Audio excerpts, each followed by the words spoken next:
45 Alpha Charlie Papa channel here, and today we're reloading up some 40 Smith & Wesson. 40 Smith & Wesson, when you're picking up range brass, can be a little bit of a problem to reload. You can have some issues if you picked up some stuff that went in through a Glock. It's got Glock bulge on it. These things can get bulged pretty good. This one's got a really big, pretty good sized bulge on it. I think you can kind of see that.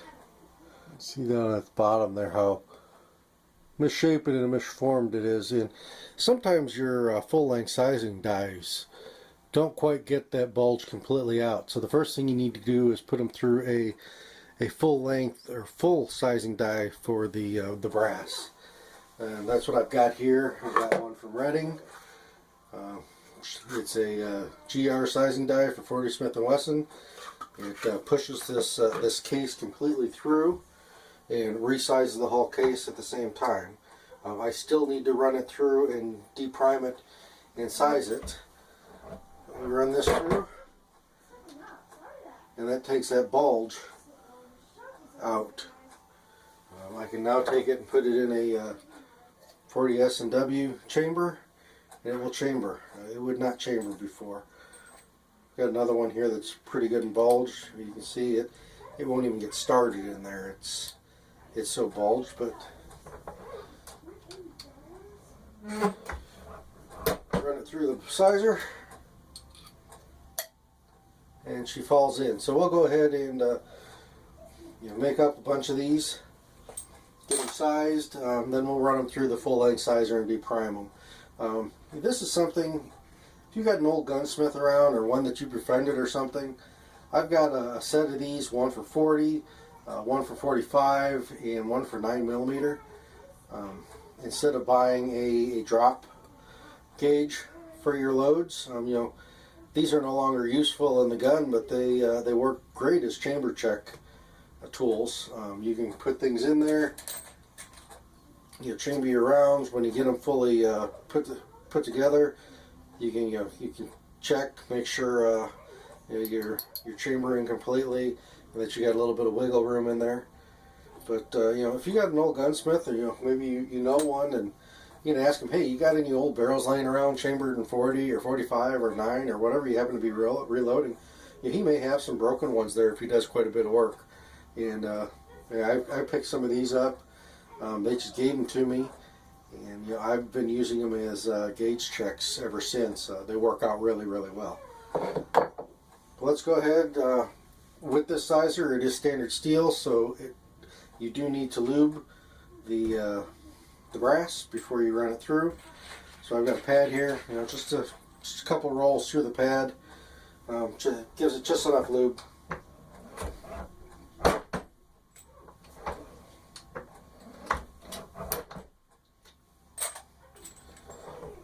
You just bust the bulge out of here. We'll get some of these run up, and then we'll come back and we'll run these through the full size, full length die sizer and decap them. We've got a nice little selection of bulge busted brass here. We're going to go ahead and take the bulge buster out.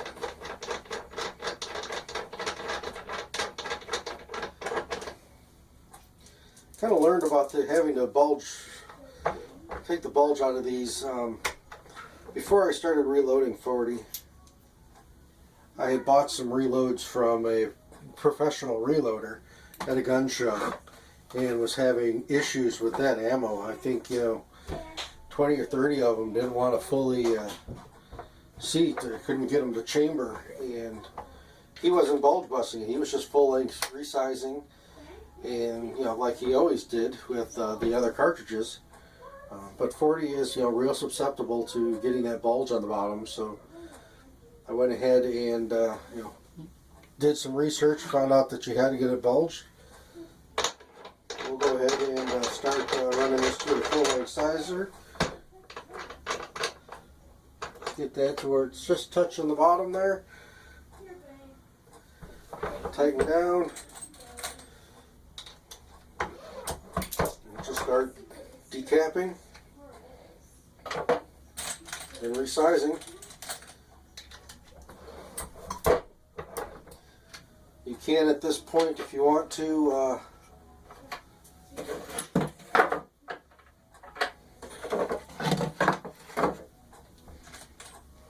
prime it, but I like to prime when I am belling the cartridge. So we'll get up, go ahead and get these through, decapped, and ready to be belled and primed. Alright, we've got everything sized and deprimed. Yeah, as I go through it, the nice thing with a single stage press is you can kind of keep a look at your brass and stuff as you're working it. I found one here. Got quite a bit of a crease there. I don't know if you can see it very well. You can kind of see it, but it's creased. It is creased pretty good. Where it got bulge busted. So I'm going to go ahead and just pitch that one. You know, I've got this whole gallon Ziploc bag here full of 40, so don't need anything, don't need any kind of those problems. I got plenty where that came from. Another one here's got a dented neck on it. I'm just going to go ahead and pitch this. If I find ones that were dirty or something, just throw those to the side. When I get it cleaner, or I'll clean them later maybe, or they'll eventually get pitched. But we got our 100 rounds deprimed, sized, ready to go.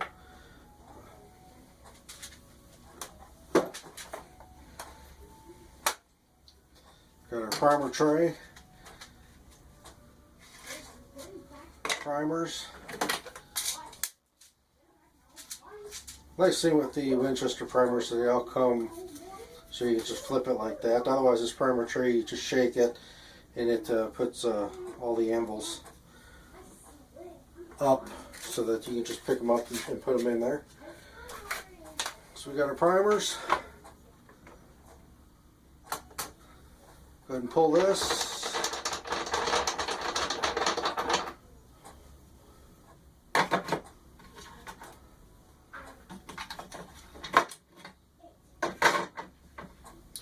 Grab my belling die.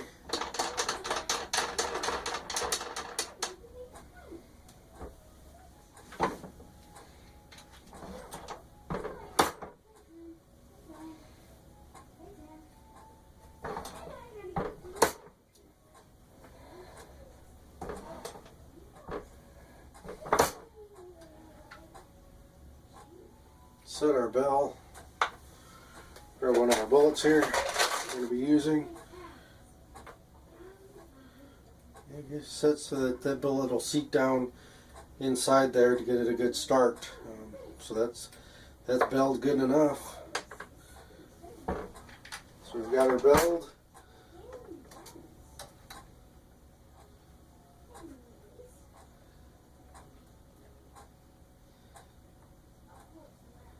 Change my primer pocket here.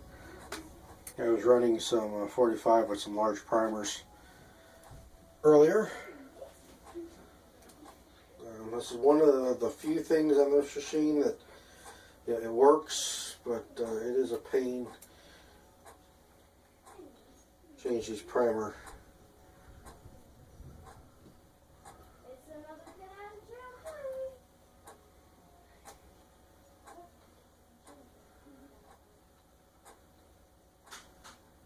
Alright, the primer pocket's changed out. Primer in. Prime it. Just work your way through. I'm working on 100 rounds here. It does take a little time with a single stage, but once you get a kind of a rhythm going, it's not too bad. You kind of get some, kind of figure some things out as you do it. Able to cut some time here and there.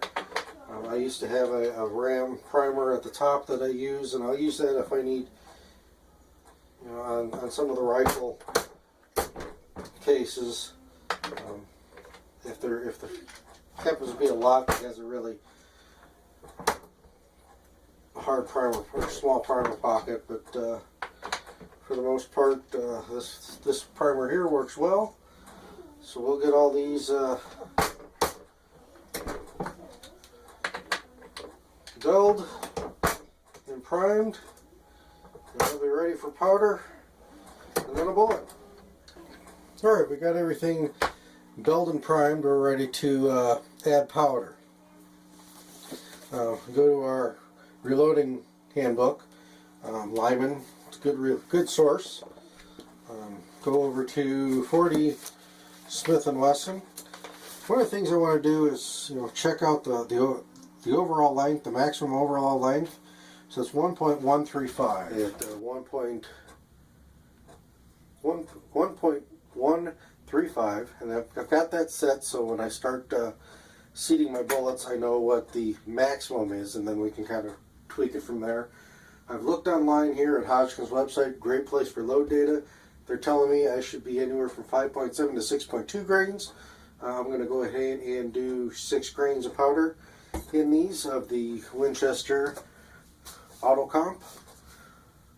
One of the powders I've been using, I liked it, so I keep using it. Add a little bit to the powder measure here.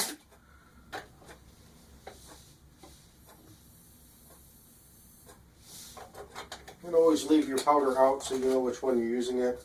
All my others are put away so I know that I've got the right powder. I know this was set at 6.3 grains when I was running some 45 earlier, so we just need to adjust this a little bit.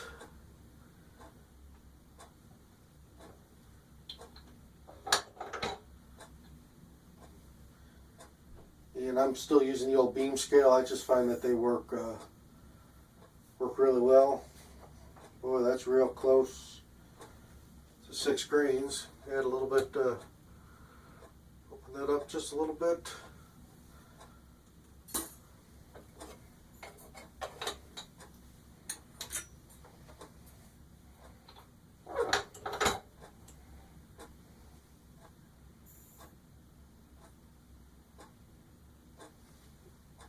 Six grains right on the nose. Doesn't always go that fast, but I knew kind of where I was starting from. Let's go ahead and throw another charge here just to make sure. 6 grains right on the nose. So as you can see, this ball powder, this Winchester Auto Comp is a really nice metering powder. But we'll go ahead and get all these cases charged with powder, and then we'll come back and seat the bullets. Well, we got these all full of powder, so we always kind of just go through, double check, make sure the powder level is the same in all the cartridges. Make sure that there's powder in all the cartridges. You'd hate to have one that's just a primer only. That could be a bad day for you, but it looks like we've got powder in all of these. It's all at the same level, so we'll go ahead and get to putting bullets in these. Alright, we're set up and ready to put bullets into our 40 Smith & Wesson here. We'll take out the belling die,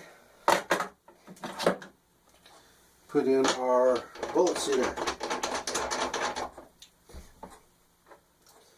I've got some extras here. Just go ahead and get that put in there. Run that until it gets to the top of the cartridge. Back it off just a little bit. That way we can get these seated down to where we want them.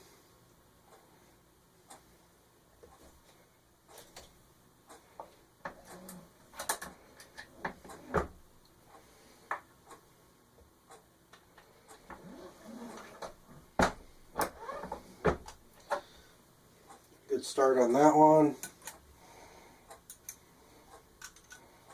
Check we're too long. So I need to come down a little bit. You don't want to kind of crimp these quite yet. I always put a slight crimp on these until we know we're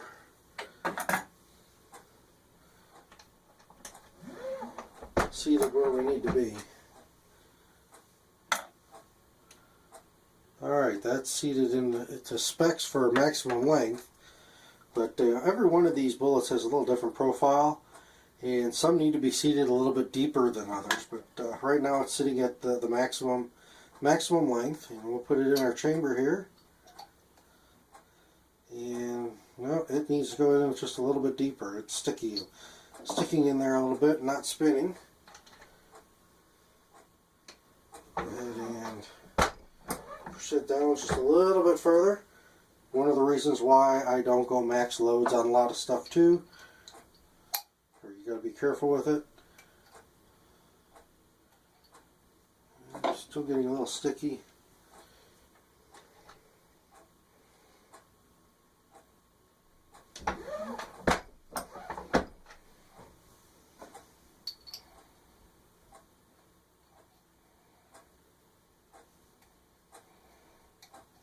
Yeah, it's chambering okay. Still not getting any free spin on it yet, so let's do a little bit more.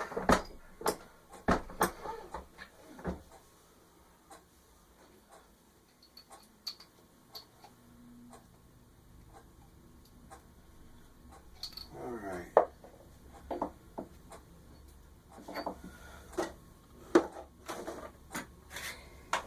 I have a factory round to compare it to. And that one goes in there and that one spins, so. And that was pushed in there a little bit further. Maybe just a tad more.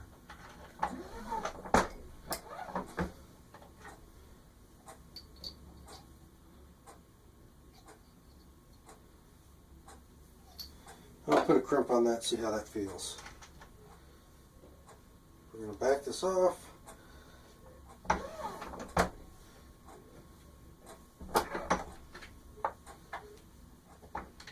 Put an empty cartridge in there, so we can kind of feel where the neck is there.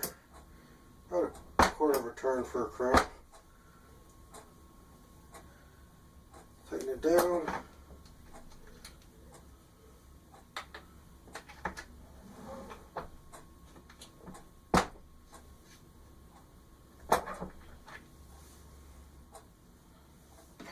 There's a nice little slight crimp in there. Oh yeah, that fits really well. Nice spin, chamber's good. Alright, we should be ready to do the rest of these. I like to kind of set the bullets up in there.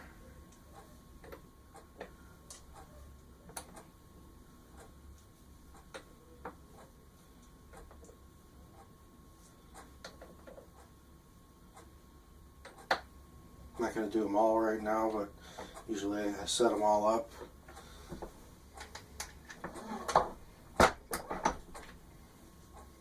Nice 40 round. Slides into the chamber. Got a little spin to it.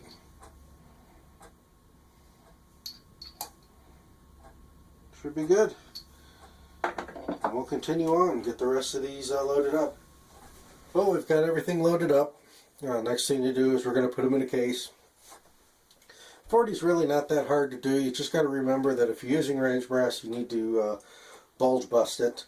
And having this this chamber here, you can pull it out of your gun and use the one in your gun. That's fine, but having this barrel with the chamber in there to make sure that you're getting it where it's going to chamber properly is really, really helpful. I learned that the hard way. I was going by the books by, not going, taking it to maximum overall length and finding out that some of the profiles on these don't allow that. It doesn't allow things to chamber. You've got to set them deeper. If you look at my other video, proper seating and chamber checking your reloads, I was having problems with my 45 and found out that that bullet has such a round nose on it that's got to be seated deeper in order for it to chamber into the pistol. But using the RCBS here, using Lee 40 S&W carbide set of dies, it's a 3-set die. I do have a 4-set die for the 9mm Luger, but that's a tapered cartridge, so that's kind of a different animal altogether. But it works well. I also have my load data here. This is the loads I've done. Looks like With auto comp, I've been running 5.9 grains instead of 6, so I bumped it up just a little bit this time.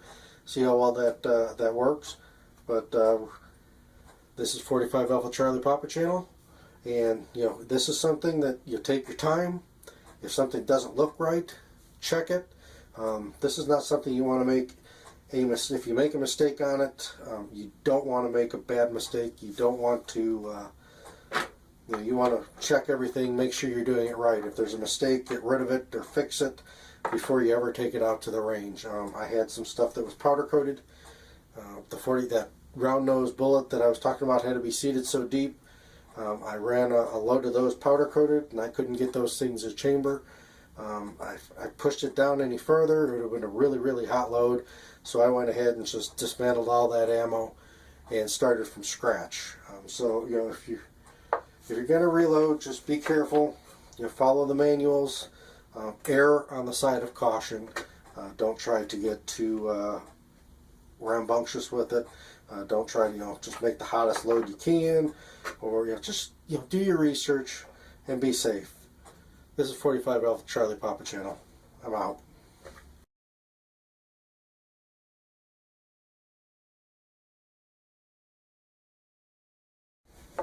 Here's a quick tip into the video here. You got these boxes. I'm using a Sharpie here to write 40 Smith & Wesson, what it's loaded at, the weight and everything, overall COL, case overall length. You can reuse these. If you use a Sharpie, all you really need is a little rubbing alcohol and a rag. Put the rubbing alcohol on there, let it sit for a couple seconds, wipe it off with a rag, takes it off, and because this used to say 45, the last thing I had in this one was 45. And you can now put 40 S&W 6.0 grains Win auto comp.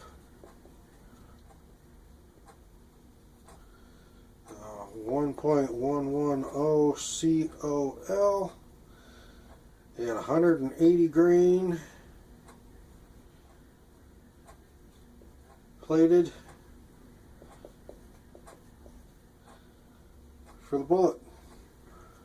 And now I know what's in there, and next time I go to reload into this case, a little rubbing alcohol, a little rag, take it off, and I can mark on it again. Just a quick tip, when you're using these cases, that's how you can mark them, erase them, and continue to use these and not have to use the same load and data and everything every time you use them or slap another sticker on them. Thanks for watching. Please subscribe.